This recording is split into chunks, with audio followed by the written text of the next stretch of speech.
Oke baik, Assalamualaikum warahmatullahi wabarakatuh. Waalaikumsalam warahmatullahi wabarakatuh. Baik teman-teman sekalian, pada kesempatan kali ini kami akan mencoba mempresentasikan tugas kami, yaitu tugas rekayasa material dalam pemilihan material dalam membuat sebuah produk. Baiklah, pada tugas kali ini kami beranggotakan 3 orang, yaitu ada Andika Saputra dengan NIM 20338023.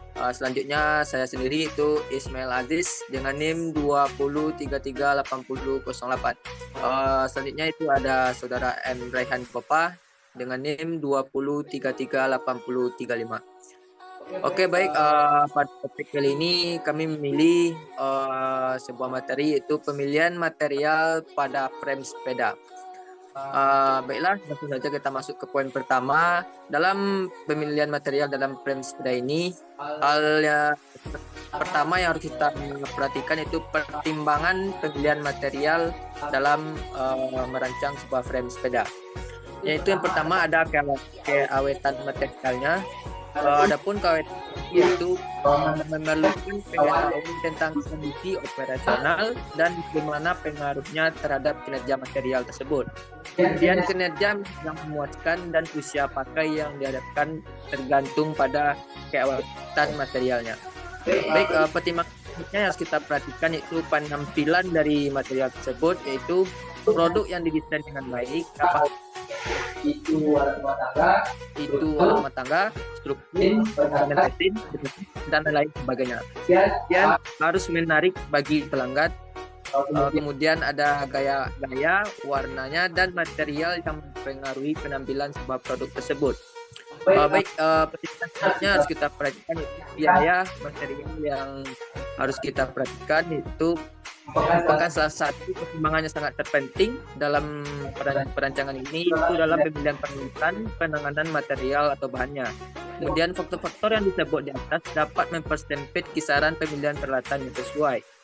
Nah, kemudian sementara biaya dapat membantu mengambil keputusan terakhir dalam pemilihan material tersebut. Kemudian pertimbangan yang harus kita perhatikan yaitu keterbuatannya. Adapun itu keterbuatan berkaitan dengan pertimbangan lingkungan, sifat ekologi materialnya. Kemudian yang terakhir yang harus kita lihat itu pertimbangannya dalam manufakturnya. Adapun pemilihan material memasangkan erat dengan pemilihan proses manufaktur. Kemudian tujuannya untuk memilih material yang memaksimalkan kualitas dan meminimalkan bahayanya. Baik, poin selanjutnya yaitu apa saja dan material yang dalam pertimbangan pada ini. Yang pertama ada besi atau HI dan steel frame ini itu harganya relatif murah dari jenis frame lainnya. Kekurangan dari besi itu bobotnya berat dan intan karat. Kemudian material yang kita pilih itu ada kromoli. Frame ini adalah frame besi atau steel yang menggunakan paduan bahan material kromium dan juga molybdenum. Kemudian pemilihan material kedua itu ada karbon. Frame karbon bobotnya paling ringan dibandingkan dengan jenis frame yang lainnya. Untuk durasi dan ketahanan karbon yang ringan dan kuat. Kemudian ada pemilihan material itu titanium. Frame titanium adalah bahan frame yang langka, makanya harganya relatif lebih mahal dari material yang lain dan jenis framenya juga yang lainnya.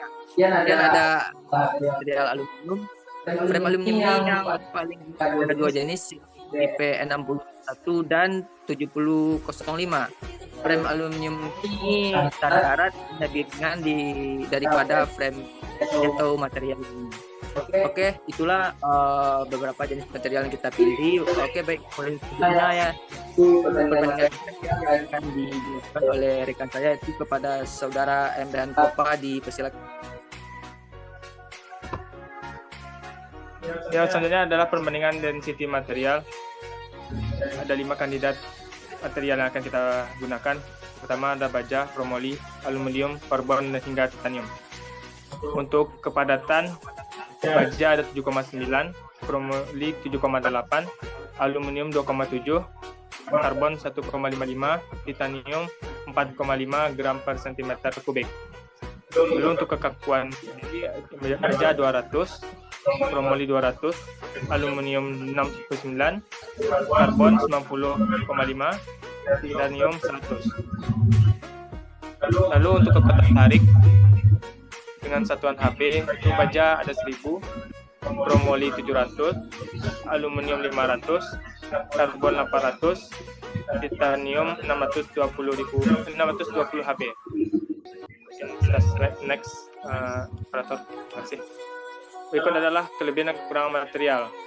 Yang pertama itu frame besi atau high steel. Pertama, kelebihannya harganya tentu lebih murah, kuat dan kokoh. Akan bengkok terlebih dahulu sebelum patah. Jadi bisa kita perkirakan apabila ingin patah ada tanda-tanda bengkok terlebih dahulu. Lalu yang selanjutnya adalah apabila penyok masih bisa dapat diperbaiki. Lalu untuk kekurangannya lebih berat karena terbuat dari besi baja dan berisiko mudah berkarat apabila tidak dilapisi dengan cat anti karat. Berikutnya adalah frame kromoli. Kelebihannya itu lebih kuat dan lebih ringan dari frame besi baja dan lebih tahan karat atau korosi. Kekurangannya, bobotnya lebih sedikit lebih berat dari aluminium alloy. Berikutnya adalah aluminium. Kelebihan yang pertama itu lebih ringan dari frame besi. Yang kedua, bahannya mudah tersedia dan harganya murah. Yang ketiga, bisa dibentuk supaya lebih aerodinamis. Lalu, sambungan las bisa dibuat halus tak terlihat seperti karbon. Yang terakhir itu kuat dan tahan karat. Kekurangannya, apabila terkena benturan yang keras, kemungkinan itu langsung patah. Frame aluminium bisa bertahan antara 5 sampai 10 saja. Ini adalah material karbon. Jadi kelebihan sangat ringan yang pertama. Yang kedua, mudah dibentuk supaya lebih aerodinamis, terlihat cantik dan futuristik. Tidak ada sambungan las karena dibuat dengan cetakan karbon fiber. Lalu untuk kekurangan, proses pembuatan yang rumit dan membutuhkan ketelitian yang tinggi, rawan rusak, misalnya seperti retak ataupun patah jika terjatuh ataupun terkena.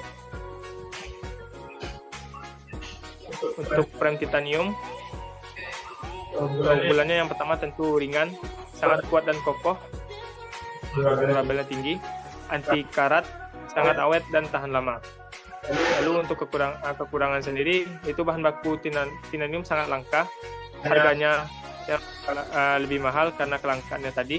Lalu pabrikan sepeda biasanya tidak melapisi dengan cat, sehingga warnanya terkesan lebih sederhana dan monoton. Baik, yang ketiga yaitu tentang tabel estimasi biaya masing-masing materialnya. Tadi sudah dibahas tentang 5 material yang akan kita gunakan dalam pembuatan frame sepeda. Tentu kita harus mengetahui berapa harga material per kilogram meter kubiknya tuh. Maka di sini kami dapatkan yaitu harga steel atau baja yaitu berkisar antara 0,25 sampai 0,50 US dollar per kilogramnya. Yang kedua yaitu bahan kromoli. Itu tuh berkisar antara 1, US dollar sampai 2,5 US dollar. Yang ketiga yaitu aluminium alloy.